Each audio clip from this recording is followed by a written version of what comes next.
làm sao dáng xuân in trong lòng người, đẹp làm sao lá hoa mượn mà thắm tươi.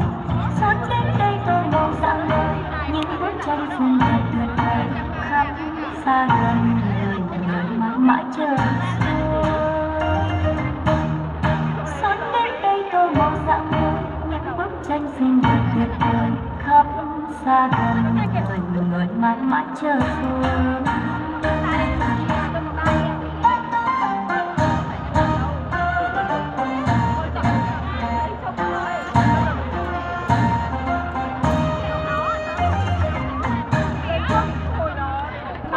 Nhìn như là